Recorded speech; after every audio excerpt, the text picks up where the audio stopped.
Aha, twongeye kubasuza bakunzi bacu ba Paradizo TV, aho tuguma dushimira urukundo mukomeje kutwereka unsi ku mundi. Nanone muri kakanya kahariwe ubuzima buzira umuze, aho tugenda turebera hamwe ibijyanye cyangwa ziba zigiye zitandukanye kugira ngo tubashe kubaha imiti ituma mubasha kumererwa neza, ubuzima neza. Twarabiyemeje, twarabiye koko ntago tuzigera tubatenguha n'umunsi n'umwe. Rero twashyizeho umuti utuma abagore bazana amavangingo. Uwo muti ukaba uzanwa na Strong Life Medicine, ni umuti wa kinyarwanda uvura mu buryo budasanzwe, umuti ukangura ingingo ubundi zikavubura amazi menshi cyane. Rero hari benshi bahise badusaba ko badusaba umuti ubushake, abati se mugiriye amavangingo ya tugira n'imiti yongera ubushake, haba ku bagore cyangwa duhere ku bagore. Uw'abagabo wo turaza kugarukaho mu kanya. Ni Paradizo TV rero, niba utarakora subscribe uzajya ucikwa n'ibyiza byinshi tugenda kugezaho. Uwo mutongera ubushake, ingo nyinshi zifite niba nabyita kenshi imibereho umuntu abashama, usanga ubushake bugenda bugabanuka. Uko ubushake bugenda bugabanuka niko iyo ufite umugore biba ari ikibazo. Ni hahandi umugore atangira kwishakira abandi bantu byohereza cyangwa bafite kubumwereka.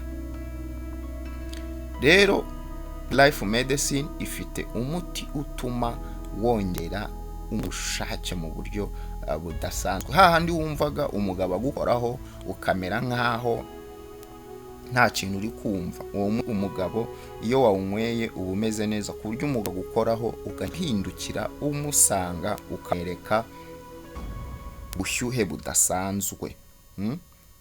Hari abagore benshi muri iki gihe basigaye bafite icyo kibazo, ugasanga yashakanye n'umugabo ariko akavuga ati ubushake mbuheruka igihe nari nyishakana n'umugabo, ubushake bwinshi, ariko ubu numva wapi. Wenda nuko abagabo nabo turi bubagaruke, ugasanga ufite nanone umugabo na mushobora kumara icyumweru cyangwa ibyumweru bibiri mudakoze imibonano mpuzabitsina. Ibaze urugo rwubatse mwanabyaye mufite abana, ariko ugasanga mushobora kumara ibyumweru bibiri. Aho rero urugo ruba rwase, biba byarangiye. Uyu muti rero iyo unyweye ku bagore, bya bindi byo kwigira ngo umugabo yagukoraho ngo ndananiwe ngo ibiki yangira, kuko ubushake buba ari bwinshi mu mubiri wawe, buba ari bwinshi. Ahubwo umugabo ashobora kwibaza ati ni ibiki kubayo, abona rwose ataha akabona urashaka kumusamira hejuru. Abantu bagiye kurushinga, hari umukobwa umwe wigeze kumpamagara ambwira ati gukora ubukwe atari ko mfite ikibazo cyo kuba numva ubushake wapi, numva ubushake bw'imibonano nkumva sinzi n'ibintu rwose, nkavuga ati ibi bintu simbizi. Uwo mukobwa yaratugannye hano kuri Strong Life Medicine, tumuha umuti. Nyuma nibwo yambwiye ati muri abantu b'abagabo cyane, muri abantu b'abagabo, uyu muti mumaye ibintu nkore ni sawa. Yagiye kubaka urugo cyase yaje gukora ubukwe ubundi rwose umugabo aramwishimira, ubu babanye neza. Erega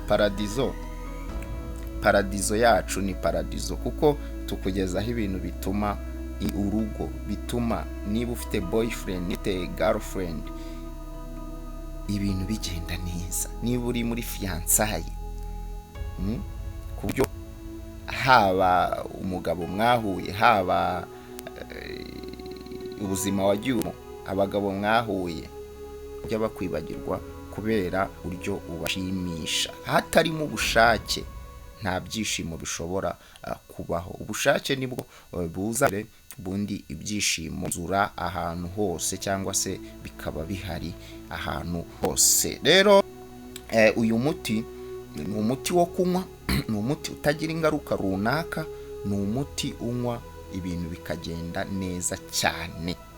Ingaruka ugira ku mubiri, icyo kibazo rwose nimukibazeho. Kandi ni umuti unywa ukamenya ngo ibyishimo bimeze neza. Ubundi si ufite amafaranga wariye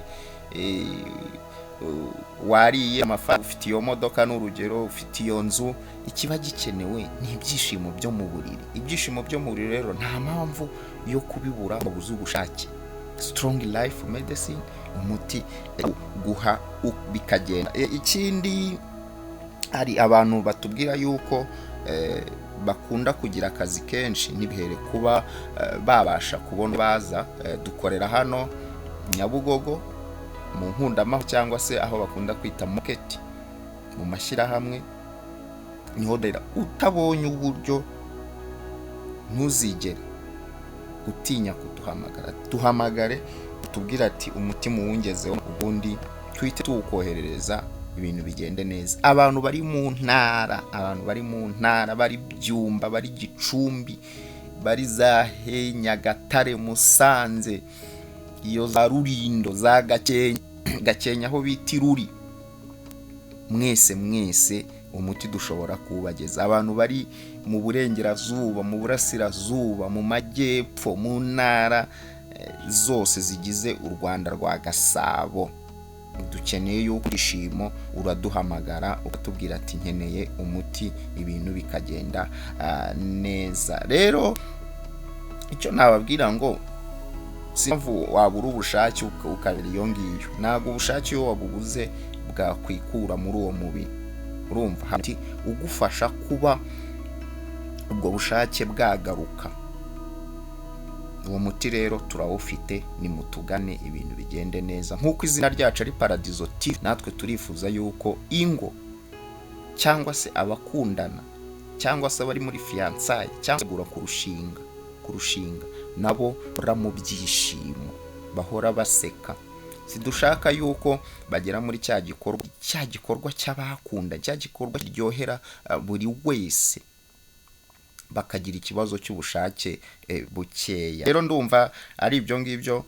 Uramutse ufite umuti ushaka kutubaza, watwandikira muri comment ukatubwira ati nkeneye umuti runaka.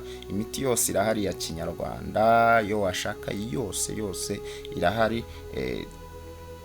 Tuzajya tubagezaho n'indi igiye itandukanye hano kuri TV kugira ngo mumenye yuko ibibazo mufite ari uburyo ushobora gukemuka. Rero reka tubonane ubutaha. Nongeraho ngo twarabiyemeje, twarabihaye, kandi ko ntabwo tuzigera tutenguha. Ikindi yo kubabwira, nibagiwe kubaha nimero yanjye, ni 078 638 8 686 Nisubiremo 078 638 8 078 638 8 686 ndayandikamo hepfo kugira ngo muzajye muyibona mu buryo